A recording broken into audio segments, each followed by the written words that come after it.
Dear students, welcome to 101.5 FM Akashvani Kannur.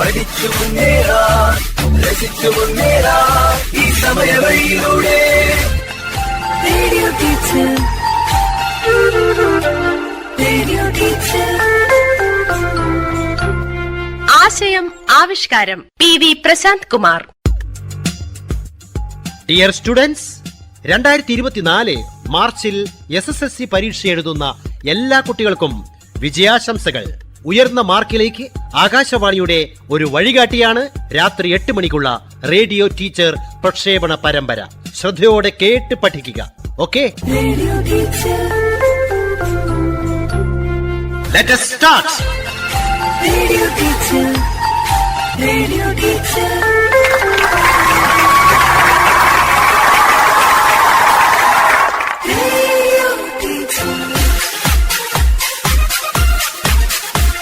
ഇതാ quiz മാസ്റ്ററായ teacher സ്വയം പരിചയപ്പെടുത്തുന്നു. ഒപ്പം വിവിധ സ്കൂളുകളിൽ നിന്നും ക്വിസിൽ പങ്കെടുക്കാനെത്തിയ ടീം അംഗങ്ങളായ 10ാം ക്ലാസ് വിദ്യാർത്ഥികളും. ഞാൻ Sheeba, Muzhappilangad government higher secondary സ്കൂളിൽ സോഷ്യൽ സയൻസ് അധ്യാപികയാണ്. ടീം അംഗങ്ങളെ പരിചയപ്പെടാം. ടീം എ, ഞാൻ ദേവാംഗന. ഞാൻ ആര്യ, നമ്മൾ GHS തിരുവങ്ങാട് നിന്ന് വരുന്നു. ടീം ബി, ഞാൻ ആര്യനന്ദ.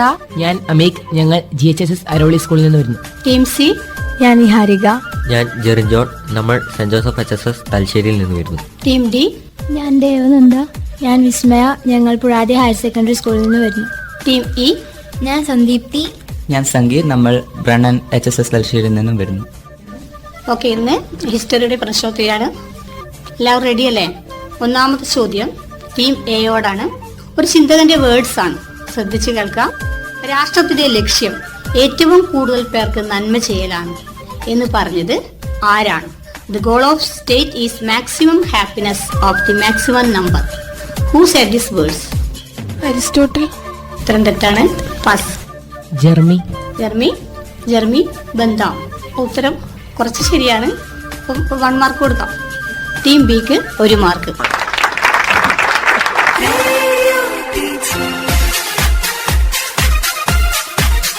അടുത്ത ചോദ്യം ടീം ബിയോട് തന്നെയാണ്. ത്രിഭാഷാ പദ്ധതി നടപ്പിലാക്കാൻ ശുപാർശ ചെയ്ത വിദ്യാഭ്യാസ കമ്മീഷൻ ഏതാണ്? അറിയില്ല. പാസ് ചെയ്യും. Lakshmanaswami Mudaliar commission. Very good, ഇത് ശരിയാണ്. ലക്ഷ്മണസ്വാമി മുതലിയാർ കമ്മീഷൻ. ഇത് ഏത് വർഷമാണ് വന്നതെന്നറിയോ? 1952. 1952. അപ്പോൾ ഇന്ത്യൻ വിദ്യാഭ്യാസത്തെ കുറിച്ച് പഠിക്കാനും അതുപോലെ ശുപാർശകൾ സമർപ്പിക്കാനായിട്ട് ഗവൺമെന്റ് കമ്മീഷന്മാരെ നിയമിച്ചിരുന്നു. അതിൽ 1952 നിയമിച്ച കമ്മീഷനാണ് doctor Lakshmanaswami Mudaliar commission. Team സിക്ക് 1 മാർക്ക്.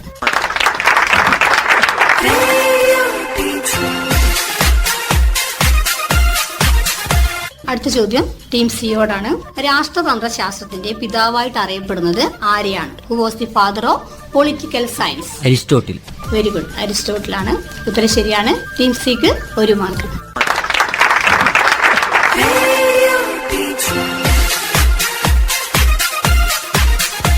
അടുത്തത് ടീം ഡിയോടാണ്. കണ്ണൂർ ജില്ലയിലെ പഴയങ്ങാടി ഗ്രാമത്തിൽ ജനിച്ച ഒരു പരിസ്ഥിതി പ്രവർത്തകനുണ്ട്. കണ്ടൽ കാടുകളുടെ സംരക്ഷകൻ എന്നാണ് അറിയപ്പെടുന്നത്. അദ്ദേഹത്തെ അറിയോ? പേരെന്താണ്? കല്ലൻ പൊക്കുടൻ. കല്ലൻ പൊക്കുടൻ. ഉത്തരം ശരിയാണ്. ടീം ഡിക്ക് 1 മാർക്ക്.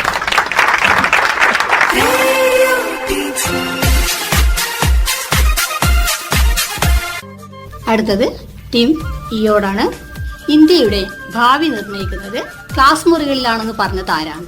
ഏത് കമ്മീഷനായിരുന്നു? Doctor DS Kothari commission. Yes, very good, ശരിയാണ്. അത് ഏത് വർഷമാണ് വന്നതെന്ന് ഓർമ്മയുണ്ടോ?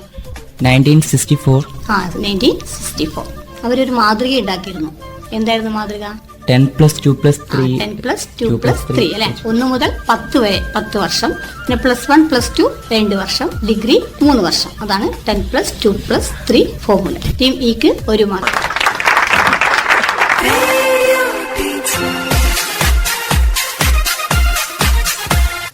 ഓക്കെ, അടുത്തത് ടീം ഇയോട് തന്നെയാണ്. What are the essential elements of state? രാഷ്ട്രത്തിന് ഉണ്ടായിരിക്കേണ്ട അവശ്യ ഘടകങ്ങൾ ഏതൊക്കെയാണ്? What are the essential elements of the state? Territory, population, government and sovereignty. Very good, ശരിയാണ്. ടീം ഇക്ക് 1 മാർക്ക്.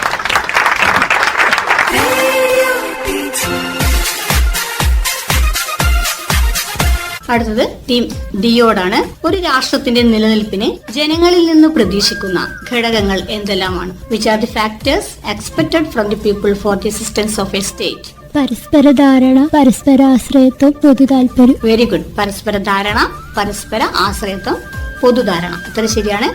ടീം ഡിക്ക് 1 മാർക്ക്.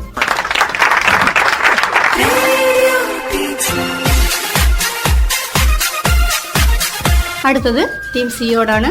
രാഷ്ട്രത്തിന്റെ ചുമതലകൾ എന്തൊക്കെയാണ്? What are the functions of the state? What are the functions of the state? There are mainly 2 types, obligatory functions and discretionary functions. Very good. Obligatory functions and discretionary functions. നിർബന്ധിത ചുമതലയും വിവേചന ചുമതലയും. ഈ നിർബന്ധിത ചുമതല എന്ന് പറഞ്ഞാൽ അറിയോ? വെറുതെ ചോദിക്കുന്നതാണ്. നിർബന്ധിത ചുമതല എന്ന് പറഞ്ഞാൽ എന്താണ്?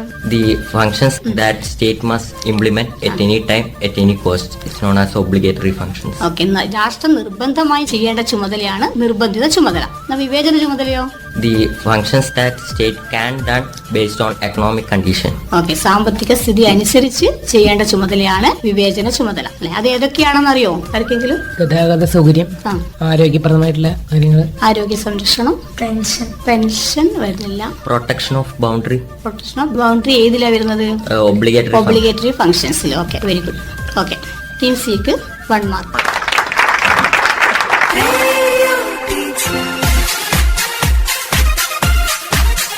അടുത്തത് ടീം ബിയോടാണ്. ഇന്ത്യൻ വിദേശ നയത്തിന്റെ പ്രധാന തത്വങ്ങൾ എന്തൊക്കെയാണ്? What are the fundamental principles of India's foreign policy? Indian വിദേശ നയത്തിന്റെ പ്രധാന തത്വങ്ങൾ എന്തൊക്കെയാണ്? അറിയില്ല. പാസ്. ടീം എ അറിയില്ല. പാസ്. അറിയില്ല. Team E Resistance to colonialism and imperialism, hostility to racism, trust to United Nations Organization, peaceful cooperation, Panchsheel principles, etc. Very good. 2 തവണ pass ചെയ്തുകൊണ്ട് മാർക്കില്ല. ഓക്കെ. അടുത്ത ചോദ്യം ടീം എയോടാണ്. എന്താണ് പൗരത്വം? 2 തരത്തിലുള്ള പൗരത്വങ്ങളുണ്ട്. അത് ഏതൊക്കെയാണ്? What is citizenship? Identify the 2 types of citizenship. അറിയില്ല. പാസ്. ടീം ബി ആർജിത പൗരത്വം, സ്വാഭാവിക പൗരത്വം. എന്താണ് പൗരത്വം എന്ന് പറഞ്ഞാൽ? ഒരു രാജ്യത്ത് താമസിക്കുന്ന വ്യക്തി നിറവേറ്റേണ്ട ഒരു രാജ്യത്തെ പൂർണ്ണമായ എന്താണ് പൗരത്വം? അംഗത്വം. അംഗത്വം അല്ലെ? ഒരു രാജ്യത്തെ പൂർണ്ണമായ അംഗത്വം. മുഴുവനായിട്ട് പറഞ്ഞില്ല. ഈ സ്വാഭാവികം, നാച്ചുറൽ എന്ന് പറഞ്ഞാൽ എന്താണ് ശരിക്കും? പൗരത്വം നാച്ചുറൽ ആണെന്ന് പറയുന്നത് എന്താണ്? അത് ആർക്കും പറയാം. എന്താണ് സ്വാഭാവികം? ബൈ ബർത്ത് അല്ലെ? ജന്മനാൽ കിട്ടുന്ന പൗരത്വമാണ് സ്വാഭാവികം എന്ന് പറഞ്ഞാൽ അല്ലെ? ഇനി എക്വേഡ് ആർജിതം എന്ന് പറഞ്ഞാലോ? രാജ്യത്തിലെ നിയമനിർമ്മാണ നടപടികൾക്ക് വിധേയമായിക്കൊണ്ട് ഒരാൾ സ്വീകരിക്കുന്ന പൗരത്വമാണ് ആർജിതം അല്ലെ? മറ്റേത് ജന്മനാൽ കിട്ടുന്ന. സ്വാഭാവികം എന്ന് പറഞ്ഞാൽ ജന്മനാൽ കിട്ടുന്ന പൗരത്വമാണ്. 2 പേരുടെ പേര് ഞാൻ പറയാം. Kamala Surayya, Mother Teresa. ഈ 2 പേരിലും കാണുന്ന പൗരത്വം ഏതാണ്? ആർക്കും പറയാം. Kamala Surayya and Mother Teresa. Kamala Suraya by birth. Mother Teresa acquired citizenship. Very good. Kamala Surayya ഇവിടെ തന്നെ ജനിച്ചു അല്ലെ? ഇന്ത്യയിൽ തന്നെയുള്ള ഒരു വ്യക്തിയാണ്. അതുകൊണ്ട് നാച്ചുറൽ ആണ് അല്ലെ? എക്വേഡ്. മദർ തെരേസ ഇവിടെ ഇന്ത്യക്കാരിയല്ല, മറ്റു രാജ്യത്ത് നിന്ന് നമ്മുടെ ഇന്ത്യയിലേക്ക് എത്തിയതാണ് അല്ലെ? അതുകൊണ്ട് അത് എക്വേഡ് എന്ന് പറയും. ഓക്കെ. പാസ് ചെയ്ത ക്വസ്റ്റ്യൻ ആയതുകൊണ്ട് ടീം ബിക്ക് 1 പോയിന്റ്.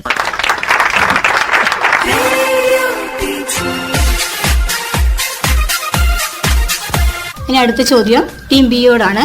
എന്താണ് പരമാധികാരം? What is sovereignty? എന്താണ് പരമാധികാരം? ഒരു രാജ്യത്തിന് ആഭ്യന്തര തലത്തിലും അന്തർദേശീയ തലത്തിലും സമ്പൂർണ്ണമായിട്ട് സ്വതന്ത്രമായിട്ടും അഭിപ്രായങ്ങൾ സ്വീകരിക്കാനുള്ള അവകാശങ്ങളുണ്ട്. രാജ്യത്തിന്റെ ഈ പ്രത്യേക അധികാരത്തെ പരമാധികാരം എന്ന് പറയുന്നു. Very good. ഇത്ര ശരിയാണ്. ടീം ബിക്ക് 2 പോയിന്റ്.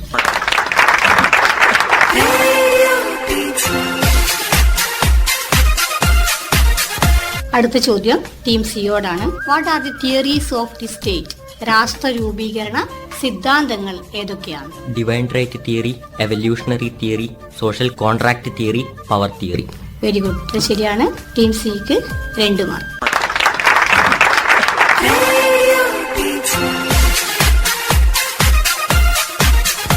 അടുത്തത് ടീം ഡിയോടാണ്. ഒരു വേർഡ്സ് ആണ്, ശ്രദ്ധിക്കുക. നിങ്ങൾ രാഷ്ട്രീയത്തിൽ സജീവമായി ഇടപെടാതിരിക്കുന്നതിന്റെ പരിണിത ഫലം നിങ്ങളെക്കാൾ മോശമായവർ നിങ്ങളെ ഭരിക്കും എന്നതാണ്. ആരുടെ വാക്കുകളാണ്? The result of your political activity is that you will be ruled by people inferior to you. Gandhiji. ഉത്തരം തെറ്റാണ്. പാസ് ചെയ്യാം. പ്ലാറ്റോ. Very good. ശരിയാണ്. ടീം ഇക്ക് പാസ് ചെയ്ത ക്വസ്റ്റ്യൻ ആയതുകൊണ്ട് 1 mark.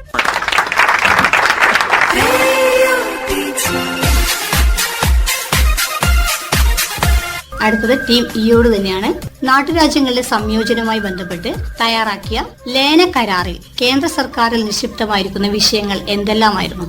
According to the instrument accession for the integration of princely state into the Indian Union, where items handled the government.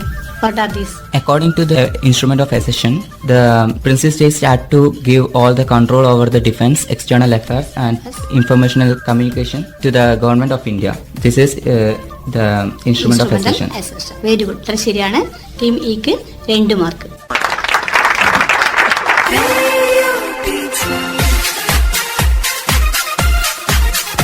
അടുത്ത ചോദ്യവും team ഇയോട് തന്നെയാണ്. ശ്രദ്ധിക്കാം. ചില പ്രദേശങ്ങൾ ഇന്ത്യൻ യൂണിയനിൽ ചേർക്കുന്നതിനായി സൈനിക നടപടികൾ വേണ്ടി വന്നു. ഏതൊക്കെ പ്രദേശങ്ങളായിരുന്നു അത്? Some princely states were integrated into the Indian union through popular protest and military inventions. Which were these? Jammu Kashmir, Hyderabad. Jammu Kashmir, Hyderabad. Okay, 2 മാർക്കിന്റെ 2 പോയിന്റ്സ് ആയി. ജമ്മു കാശ്മീർ, ഹൈദരാബാദ്, ഒന്ന് ജൂനഗഡ് അല്ലെ. ഓക്കെ, ടീം ഇക്ക് 2 മാർക്ക്.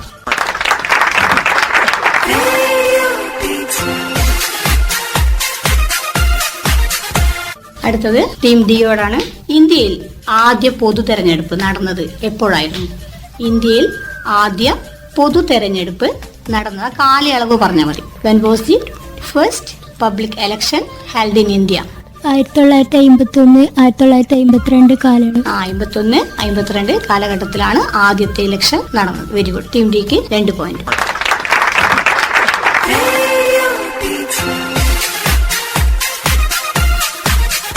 അടുത്തത് ടീം സിയോടാണ്.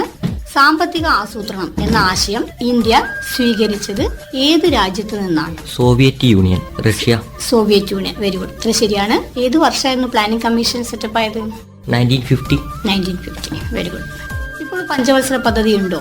ഇല്ല, അതിന് നീതി ആയോഗ്. നീതി ആയോഗ് അല്ല. Very good. ടീം സിക്ക് 2 മാർക്ക്.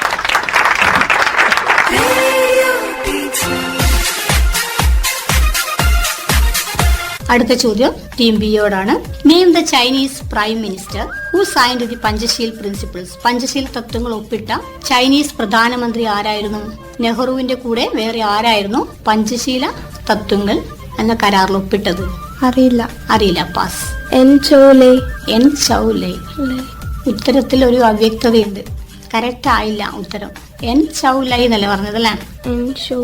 ഉത്തരം പാസ് ചെയ്യട്ടെ. എൻ ചൗലൈ എന്നാണോ? എന്താ മാറ്റം എന്താണ്? ചൗ എൻ ലൈ. അങ്ങനെ പേര് മാറിപ്പോയി. നെഹ്റുവിന്റെ കൂടെ ഏത് വർഷമായിരുന്നു സൈൻ ചെയ്തത്? 1954 അല്ലെ. ആരൊക്കെയായിരുന്നു? ജവഹർലാൽ നെഹ്റു, ചൗ എൻ ലൈ. നേരം മാറിപ്പോയി പേര്. ഓക്കെ, അടുത്ത ചോദ്യം ടീം എയോട് തന്നെയാണ്. സാമ്പത്തിക പുരോഗതിയുടെ ഭാഗമായി വിദേശ രാജ്യങ്ങളുടെ സഹായത്തോടെ ഇന്ത്യയിൽ ആരംഭിച്ച ഇരുമ്പുരുക്ക് ശാലകൾ ഏതൊക്കെയായിരുന്നു? Rourkela, Durgapur, Rourkela, Durgapur, Bhilai. 3 points. Okay, team എക്ക് 2 മാർക്ക്.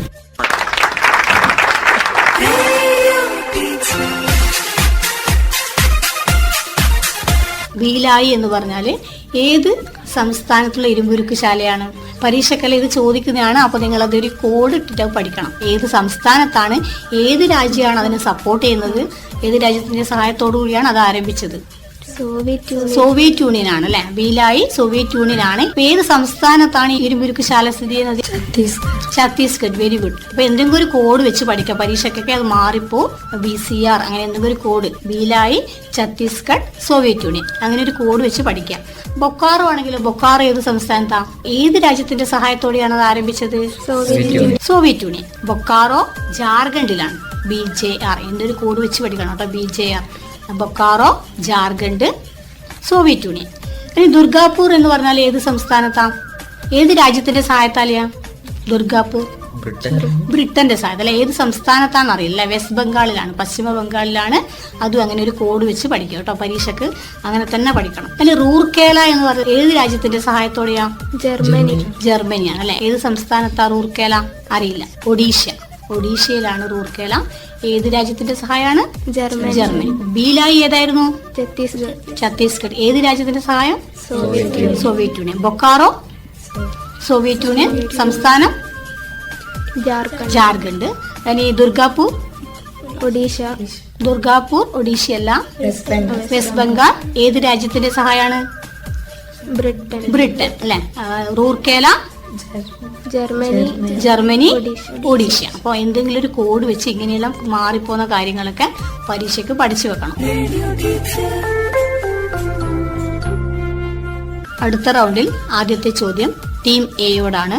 ഇന്ത്യയിൽ ഭാഷാടിസ്ഥാനത്തിൽ രൂപം കൊണ്ട ആദ്യ സംസ്ഥാനം ഏതാണ്? ആന്ധ്രാപ്രദേശ്. വെരി ഗുഡ്, ഉത്തരം ശരിയാണ്, ആന്ധ്രാപ്രദേശ്. ഇനി ഏത് സമ്മേളനത്തിൽ വെച്ചാണ് ഈ ഒരു ഭാഷാടിസ്ഥാനത്തിൽ സംസ്ഥാനം രൂപം കൊള്ളാൻ തീരുമാനം എടുത്തതെന്ന് അറിയോ? നാഗ്പൂർ. ഏത് വർഷമായിരുന്നു?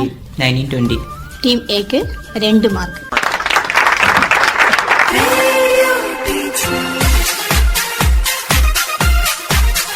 അടുത്ത ചോദ്യം ടീം ബിയോടാണ്. സ്വതന്ത്ര ഇന്ത്യ കാർഷിക മേഖലയുടെ വികസനത്തിനായി കൈക്കൊണ്ട നടപടികൾ എന്തെല്ലാമായിരുന്നു? സ്വതന്ത്ര ഇന്ത്യ കാർഷിക മേഖലയുടെ വികസനത്തിനായി കൈക്കൊണ്ട നടപടികൾ എന്തെല്ലാമായിരുന്നു? കാർഷിക പെൻഷൻ. കാർഷിക പെൻഷൻ അല്ല, വേറൊരു പദ്ധതി ഉണ്ടല്ലോ, അറിയില്ല. Pass. Bakranangal project. Yes, very good. Bhakra Nangal project. Then 55 project in 1952 October 2nd. 55 പദ്ധതികൾ അല്ല, 1952 ഗാന്ധി ജയന്തി ദിനത്തിൽ തുടങ്ങിയ 55 പദ്ധതികൾ. Bhakra Nangal project. Then one more, ഒന്നുകൂടിയില്ലേ, പഞ്ചവത്സര പദ്ധതികൾ. 2 പോയിന്റ്സ് പറഞ്ഞിരുന്നു. ടീം സിക്ക് പാസ് ചെയ്ത ക്വസ്റ്റ്യൻ ആയതുകൊണ്ട് 1 മാർക്ക്.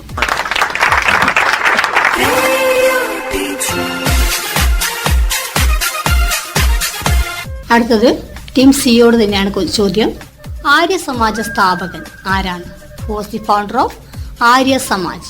സ്വാമി ദയാനന്ദ സരസ്വതി. സ്വാമി ദയാനന്ദ സരസ്വതി അല്ലെ. അവരുടെ ലക്ഷ്യങ്ങൾ എന്തൊക്കെയായിരുന്നു? ഐഡൽ വർഷിപ്പ് അബോളിഷ് ചെയ്യുക, and to prevent caste system and abolish child marriage. Oppose idol worship. Eradicate caste system. ഓക്കെ, വിഗ്രഹാരാധന എതിർത്തു, അതുപോലെ ശൈശവ വിവാഹത്തെ എതിർത്തു അല്ലെ. ടീം സിക്ക് 2 മാർക്ക്.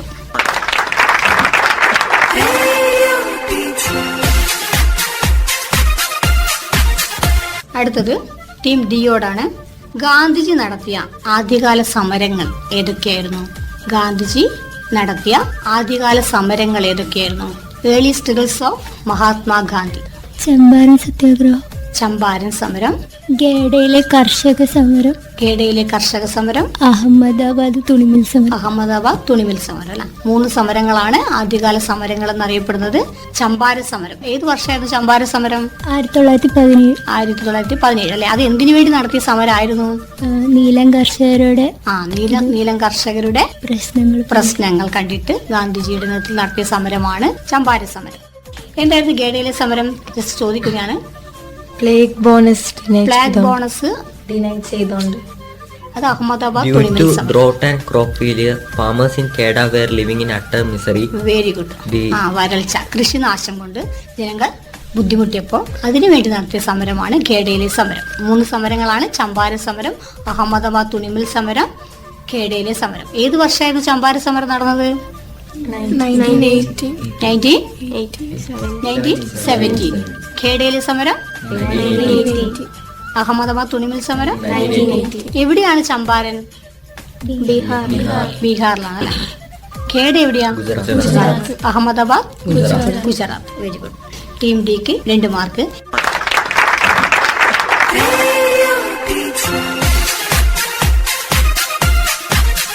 അടുത്തത് ടീം ഇയോടാണ്. സ്വാഭിമാന പ്രസ്ഥാനം ആരാണ് സ്ഥാപിച്ചത്? Who was the founder of സ്വാഭിമാന പ്രസ്ഥാനം? Who was the founder of self respect movement? Ramaswamy Naikar. Very good, Ramaswamy Naicker. Team ഇക്ക് 2 മാർക്ക്.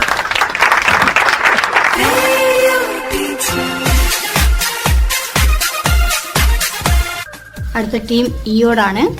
സ്വതന്ത്ര ഇന്ത്യ നേരിട്ട പ്രധാന വെല്ലുവിളികൾ എന്തൊക്കെയാണ്? What are the major challenges faced by independent India? Flow of refugees, linguistic reorganization of states, democracy and the election.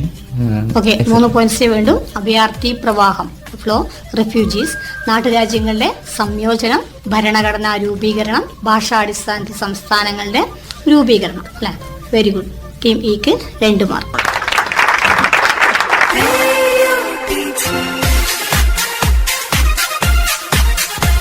അടുത്ത ചോദ്യം team ഡിയോടാണ്.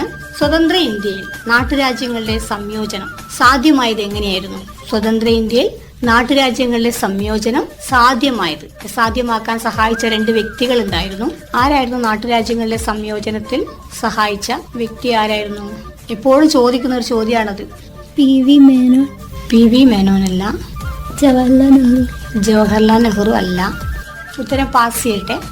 Instrument of accession BP Menon and Sardar Vallabhbhai Patel. Very good. ലേന കരാറാണ്. ലേന കരാറിലൂടെയാണ് സ്വതന്ത്ര ഇന്ത്യയിൽ നാട്ടുരാജ്യങ്ങളുടെ സംയോജനം സാധ്യമായത് അല്ലെ. വ്യക്തികൾ ആരൊക്കെയായിരുന്നു? B P Menon, Sardar Vallabhbhai Patel. സർദാർ വല്ലഭായ് പട്ടേലിനെ സഹായിച്ച മലയാളിയാണ് ആര്? B P Menon. അതല്ല എപ്പോഴും പരീക്ഷയ്ക്ക് ചോദിക്കുന്ന ചോദ്യങ്ങളാണ്. ടീം സിക്ക് 1 മാർക്ക്.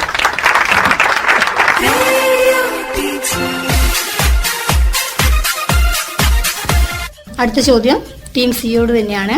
ഫ്രാൻസ്, പോർച്ചുഗൽ എന്നിവരുടെ അധിനിവേശ പ്രദേശങ്ങൾ ഇന്ത്യൻ യൂണിയനിൽ ചേർക്കപ്പെട്ട വർഷം എപ്പോഴായിരുന്നു? ഫ്രാൻസ് അതുപോലെ തന്നെ പോർച്ചുഗൽ. 1954. 54 ഏതായിരുന്നു? ഫ്രാൻസ്. 54. 1961 പോർച്ചുഗൽ. 61 പോർച്ചുഗൽ. അപ്പൊ ഫ്രാൻസിന്റെ കീഴിലുള്ള പ്രദേശങ്ങൾ ഏതൊക്കെയായിരുന്നു? കാരക്കൽ, മാഹി, പുതുച്ചേരി. പുതുച്ചേരി, കാരക്കൽ, മാഹി, യാനം അല്ലെ. ഇതിൽ മാഹിക്ക് എന്താ പ്രത്യേകത?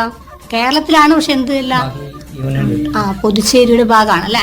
പുതുച്ചേരിയുടെ ഭാഗമായിട്ടാണ് അത് വരുന്നത്. പോർച്ചുഗലിന്റെ ഭാഗമായിട്ടുള്ള പ്രദേശങ്ങൾ ഏതൊക്കെയായിരുന്നു? ഗോവ, ദാമൻ, ദിയു. അത് ഏത് വർഷമായിരുന്നു? 1961. Very good. ടീം സിക്ക് 2 മാർക്ക്.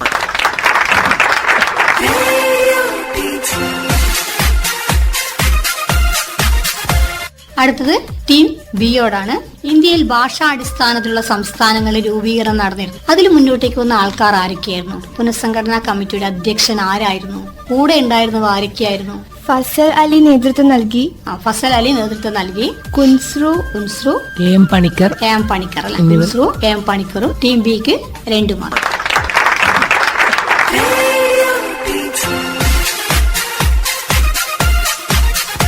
എപ്പോഴായിരുന്നു സംസ്ഥാനങ്ങൾ പുനഃസംഘടിക്കാൻ വേണ്ടി കമ്മീഷൻ ആരംഭിച്ചത്? എപ്പോഴായിരുന്നു? ഏത് വർഷമായിരുന്നു പുനഃസംഘടനാ കമ്മീഷൻ ഫസൽ അലിയുടെ നേതൃത്വത്തിൽ എപ്പോഴായിരുന്നു ആരംഭിച്ചത്? ഏത് വർഷമായിരുന്നു? 1956 ആന്ധ്രാപ്രദേശ് വന്നത് അല്ലെ. അപ്പൊ പുനഃസംഘടനാ കമ്മീഷൻ ഏത് വർഷമായിരുന്നു രൂപീകരിച്ചത്? അതിന് കുറച്ചു മുന്നേ 53 അല്ല. 53 പുനഃസംഘടന. ആരായിരുന്നു നിരാഹാരം കിടന്നു മരണം വരിച്ചത്? ആരായിരുന്നു? പോറ്റി ശ്രീരാമലു അല്ലെ. ഏത് ഭാഷ സംസാരിക്കുന്നവർ വേണമെന്നായിരുന്നു പറഞ്ഞത്? തെലുങ്ക് ഭാഷ സംസാരിക്കുന്നവർ വേണമെന്ന് പറഞ്ഞ് നിരാഹാരം നടത്തി മരണം കൈവരിച്ച ആളാണ് ആര്? പോറ്റി ശ്രീരാമലു. ആന്ധ്രാപ്രദേശാണ് ആദ്യം ഭാഷാ അടിസ്ഥാനത്തിൽ വന്ന ആദ്യത്തെ സംസ്ഥാനം. നമ്മുടെ കേരള സംസ്ഥാനം വന്നത് എപ്പോഴാ? 1956 നവംബർ 1. ഓക്കെ. അടുത്ത ചോദ്യം ടീം എയോടാണ്. വിദ്യാഭ്യാസ കമ്മീഷനെ കുറിച്ച് പറഞ്ഞല്ലോ. അപ്പൊ 3 കമ്മീഷനാണ് ഉണ്ടായത്. ആദ്യം വന്ന 1948 വന്ന കമ്മീഷൻ ഏതായിരുന്നു? രാധാകൃഷ്ണ കമ്മീഷൻ അല്ലെ. അതിന് ശുപാർശകൾ എന്തൊക്കെയായിരുന്നു? ടു സ്റ്റഡി പ്രൈമറി എഡ്യൂക്കേഷൻ പ്രധാനപ്പെട്ട ഒന്നുണ്ടല്ലോ, വുമൺ എഡ്യൂക്കേഷൻ. ഉത്തരം ശരിയാണ്. പക്ഷെ അതിന് കൂടാൻ ചോദിക്കുന്നതാണ് ഏത് വർഷമാണ് രാധാകൃഷ്ണ കമ്മീഷൻ? ആർക്കും പറയാം. ഏത് വർഷം? 48 യൂണിവേഴ്സിറ്റി ഗ്രാൻഡ് കമ്മീഷൻ ശുപാർശ ചെയ്ത കമ്മീഷനാണ് ഏത്? രാധാകൃഷ്ണ കമ്മീഷൻ. ഏത് വർഷമാണ്? 1948. അതിൽ ത്രിഭാഷാ പദ്ധതി ഞാൻ കുറച്ചു മുന്നേ പറഞ്ഞല്ലോ. അത് ത്രിഭാഷ എന്ന് പറഞ്ഞാൽ ഏതൊക്കെ ഭാഷയാണ് കമ്മീഷൻ ശുപാർശ ചെയ്തത്? Hindi, English, mother tongue. Hindi എന്ന് പറഞ്ഞാൽ നാഷണൽ ലാംഗ്വേജ് അല്ലെ. ദേശീയ ഭാഷ നമ്മൾ നിർബന്ധമായി പഠിക്കണം. പിന്നെ മാതൃഭാഷ, ഓരോ സംസ്ഥാനത്തും ഓരോ മാതൃഭാഷ ഉണ്ടാവും. അപ്പൊ ആ മാതൃഭാഷ നമ്മൾ നിർബന്ധമായും പഠിക്കണം. പിന്നെയോ ത്രിഭാഷ എന്ന് പറയും, 3 ഭാഷയുണ്ടല്ലോ. മാതൃഭാഷ, നാഷണൽ ദേശീയ ഭാഷ, പിന്നെ ഇംഗ്ലീഷ്. അതിനെന്താ പറയാ? ഇംഗ്ലീഷ് എന്താ പറയാ? കോമൺ ഭാഷ അല്ലെ. കോമൺ ലാംഗ്വേജ് ആണ്. Common language, national language, mother tongue. ഈ 3 ഭാഷയും നിർബന്ധമായി പഠിച്ചിരിക്കണം. അത് ഏത് കമ്മീഷനായിരുന്നു? ലക്ഷ്മണസ്വാമി മുതലിയാർ കമ്മീഷൻ. 10+2+3 മാതൃക ഏത് കമ്മീഷനായിരുന്നു?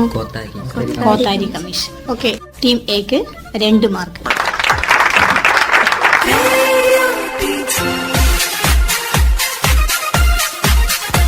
ഓക്കെ. എല്ലാ ടീമുകളും നന്നായിട്ട് പെർഫോം ചെയ്തിട്ടുണ്ട്.